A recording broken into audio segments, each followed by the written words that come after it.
Haryana board class 10th और 12th के जितने भी स्टूडेंट हैं इस वीडियो को ज़रूर देखें। इस वीडियो में मैं आपको बताऊंगा किस तरीके से आप OMR शीट को ईजिली भर सकते हैं। OMR शीट भरते टाइम कुछ पॉइंट है जिनको आपको स्पेशली ध्यान में रखना है। यहाँ पे जो OMR आपको दिख रही है ये क्लास 12th के लिए है। इसी के नीचे आपको क्लास 10th के लिए OMR शीट देखने को मिलेगी। यहाँ पे जो OMR है ये ब्लैंक है यानी कि खाली है। पहले मैं आपको समझाऊंगा, फिर आपको कंप्लीट जो है इसको OMR शीट को भर के भी मैं आपको दिखाऊंगा। सबसे ऊपर यहाँ पे आप देख सकते हैं सीनियर सेकेंडरी, इसमें टोटल जो 32 पेजेस देखने को मिलेंगे। उसी के साइड में यहाँ पे आप देख सकते हैं ये OMR शीट को आपको जो है नीले बॉल पॉइंट पेन से आपको भरना है और जो नेम है कैंडिडेट का ये आपको कैपिटल लेटर में लिखना है। इस बात का आपको ध्यान में रखना है। ऊपर यहाँ पे आप देख सकते हैं 32 पेजेस सीनियर सेकेंडरी। नीचे स्क्रॉल करेंगे तो यहाँ पे आपको देखने को मिलेगा क्लास 10th के लिए। यहाँ पे आप देख सकते हैं सेकेंडरी, इसमें 24 पेजेस यानी कि टोटल जो 24 पेज हैं यहाँ पे आपको देखने को मिलेंगे। इसमें यहाँ पे ऊपर भी लिखा हुआ है ये सेकेंडरी क्लास के लिए, इसमें भी लिखा हुआ है कि जो आपको नेम है कैपिटल लेटर में आपको लिखना है और जो गोले हैं ये आपको नीले बॉल पॉइंट पेन से भरने हैं। इस बात का आपको ध्यान में रखना है। तो दोनों जो OMR शीट है लगभग सेम है, ज़्यादा इनमें कुछ डिफरेंस आपको देखने को नहीं मिलेगा। अब नीचे में आपको यहाँ पे OMR शीट भर के जो है दिखा रखा है। दोनों का तरीका सेम रहेगा 10th क्लास के लिए और 12th क्लास के लिए, ज़्यादा डिफरेंस यहाँ पे आपको देखने को नहीं मिलेगा। तो सबसे पहले आप देख पा रहे होंगे यहाँ पे सीनियर सेकेंडरी यानी क्लास 12th के लिए जो है ये OMR शीट मैंने भरी हुई है। इसी प्रकार जो 10th क्लास है उसके लिए भी सेम प्रोसेस यहाँ पे रहेगा, ध्यान में रखना है। सबसे ऊपर है name of examination, name of examination यानी कि परीक्षा का नाम। तो यहाँ पे क्लास 12th के लिए इनको लिखना है सीनियर सेकेंडरी, या फिर आप ब्रैकेट में इसके लिख सकते हैं 12th भी आप लिख सकते हैं।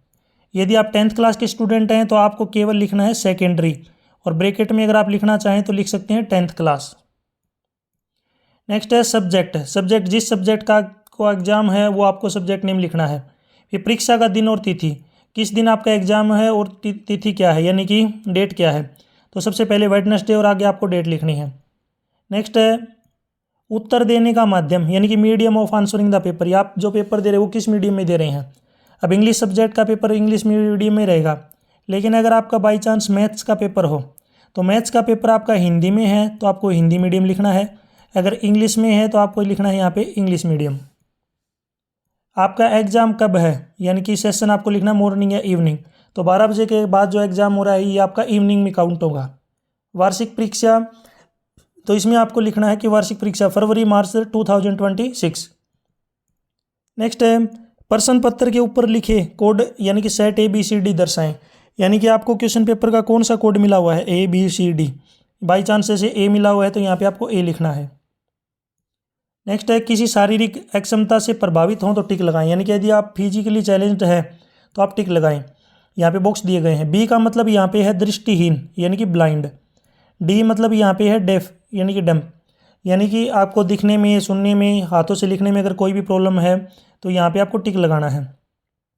क्या लेखक उपलब्ध करवाया गया है यानी कि आपने खुद पेपर किया है किसी और से करवाया है। यदि आप फिजिकली चैलेंज्ड पर्सन इनमें से अगर आप बॉक्स में टिक किया है तो आपको यस लिखना है।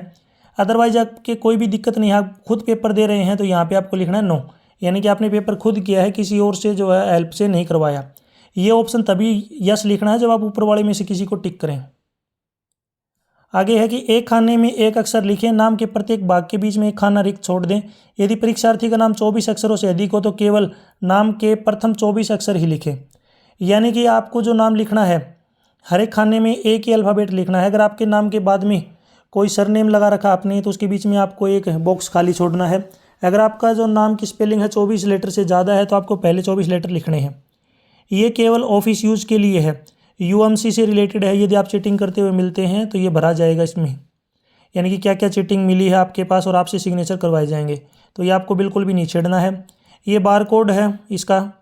फिर उसी के साइड में यहाँ पे कार्यालय उपयोग के लिए, ये भी ऑफिस यूज़ के लिए है, इसमें अब आपको कुछ नहीं करना है। अब ऊपर यहाँ पे आप देख सकते हैं लिखा हुआ है कि आपको ब्लू बॉल पॉइंट पेन का यूज़ करना है और आपको जो नेम है ये कैपिटल लेटर में लिखना है। अब रोल नंबर के लिए पहले देखिए, जैसे रोल नंबर यहाँ पे दिया गया है। अब ये जो रोल नंबर है मैंने किसी कैंडिडेट का वैसे ही उठाया हुआ है जस्ट आपको दिखाने के लिए कि किस तरीके से आपको बढ़ना है। तो यहाँ पे देखिए जितने भी डिजिट हैं उतने ही आपको जो है बॉक्स देखने को मिलेंगे, जितने आपके रोल नंबर में डिजिट हैं उतने ही बॉक्स। अब जैसे अगर आपने फर्स्ट में 3 फिल किया है तो उसी लाइन में आपको उसी लाइन में जहाँ पर भी 3 मिलेगा उसको अच्छे से डार्क करना है, इस बात का ध्यान रखना है। अब मैं कुछ एक बार आपको एग्जांपल समझाता हूँ। जैसे अगर ये 4 बॉक्स हैं, जितने बॉक्स हैं, ऐसे नहीं है कि आपने आधे को डार्क कर दिया या फिर क्रॉस कर दिया या टिक कर दिया या फिर बार बार से आपने इसको डार्क कर दिया, अंदर छोड़ दिया, तो ये तरीका बिल्कुल वैलिड नहीं है। सही तरीका क्या है, यहाँ पे आपको ये दिख रहा होगा सर्कल, इसको आपको इस तरीके से डार्क करना है कम्प्लीटली। ये जैसे मैंने अभी करा आपको दिख रहा होगा, इस तरीके से आपको डार्क करना है। तो 3 की लाइन में 3 को डार्क करना है, आगे 0 वाली लाइन में 0 को, फिर 2, फिर 6, फिर 3, फिर 7, फिर 1, फिर 4, फिर 8 और 7, इस तरीके से आपको डार्क करना है। मेरी एक एडवाइस आपके लिए ये रहेगी, जब भी आप डिजिट भरते हैं तो किसी बॉक्स में यानी कि कोई भी सर्कल है उसमें छोटा सा निशान लगा लीजिए। एक बार वेरीफाई करने के बाद फिर इसको अच्छे से डार्क कीजिए, वो तरीका बेस्ट रहेगा। उसी के नीचे यहाँ पे आपको सीरियल नंबर आपका जो आंसर शीट है उसका देखने को मिलेगा। सब्जेक्ट कोड या आपको एडमिट कार्ड या फिर जो डेट शीट है उसमें आपको देखने को मिलेगा। आपकी जो रोल नंबर है उसी में आपको कोड देखने को मिलेगा। जैसे 5 है तो 5 के नीचे, फिर 0 के नीचे, फिर 1 जहाँ पे है उसको डार्क करना है। अब यहाँ पे किसी कैंडिडेट का नाम है जैसे भावना और आगे है सरनेम श्योरान, तो भावना जो उसी लाइन में बी को डार्क करना है, फिर एच, फिर ए, फिर इसी लाइन में नीचे आप चलेंगे तो आपको डब्ल्यू देखने को मिलेगा। मैं आपको दिखा भी देता हूँ, नीचे देखिए यहाँ पे डब्ल्यू। वापस अगर आप ऊपर चलेंगे तो इसी लाइन में एन, फिर उसमें ए। उसके बाद आपका सरनेम है जैसे यहाँ पे श्योरान है, तो आपको एक बॉक्स बीच में खाली छोड़ना है, इस बात का आपको ध्यान रखना है। यहाँ पे जो बॉक्स है ये खाली छोड़ा हुआ है, ये आपको छोड़ना है, ज़रूरी है। जैसे किसी का सरनेम श्योरान, सांगवान, शर्मा, जो भी सरनेम है, जैसे आप कुमार लगाते हैं, कुमारी लगाते हैं, तो आपको एक बीच में बॉक्स छोड़ना है। अगर 24 लेटर से ज़्यादा बड़ा है आपका नाम तो आपको पहले 24 ही लेटर लिखने हैं, ये बात याद रखना। नीचे स्क्रॉल करेंगे तो यहाँ पे आपको अनुक्रमांक रोल नंबर लिखना और वर्ड्स में लिखना है। ऐसे नहीं लिखना आपको जैसे कि 3 करोड़ 4,54,000 ऐसे नहीं लिखना, आपको सिंगल डिजिट लिखनी है। अब रोल नंबर में अगर आप देखेंगे तो यहाँ पे रोल नंबर में देखिए 302637 है, इस तरीके से है। तो यहाँ पे आपको सिंगल डिजिट इसी प्रकार लिखने हैं अल्फ़ाबेट वर्ड्स में, कि पहले 3, फिर 0, फिर 2, 6, 3, 7, 1, 4। फिर अगर आपका रोल नंबर आगे कंप्लीट नहीं आ रहा है तो ये नीचे वाली लाइन भी रोल नंबर के लिए है। तो यहाँ पे 2 जो है वर्ड नहीं आए, यानी कि 2 डिजिट नहीं आई, तो मैंने नीचे लिख दी 8 और 7। नेक्स्ट है फादर नेम, पिता का नाम, तो आपको पिता का नाम लिखना कैपिटल लेटर में ही होना चाहिए भी। कैंडिडेट के सिग्नेचर पहले आपको हिंदी में करने हैं, उसके बाद में आपको इंग्लिश में करने हैं। या रफ ऐसे नहीं है कि आप एग्जैक्ट भावना BHAWNA इस तरीके से करें, ये नहीं करना। आपको सिग्नेचर जैसे होते हैं रफली वो आपको सिग्नेचर करने हैं। एक बात का ध्यान में रखना है, अगर कहीं पे कोई मिस्टेक हो जाती है तो इनमें तो कोई दिक्कत नहीं है।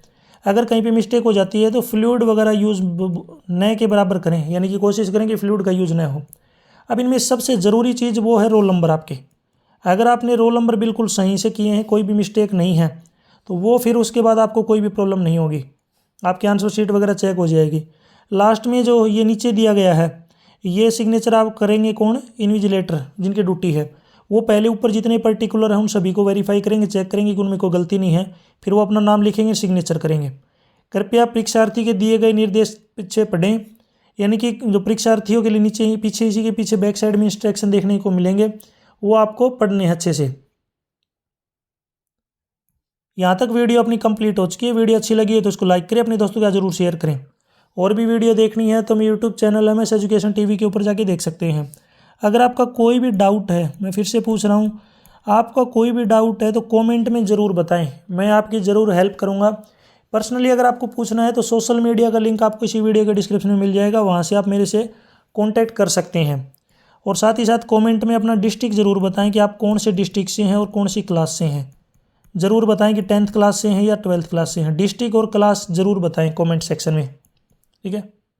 Thanks for watching.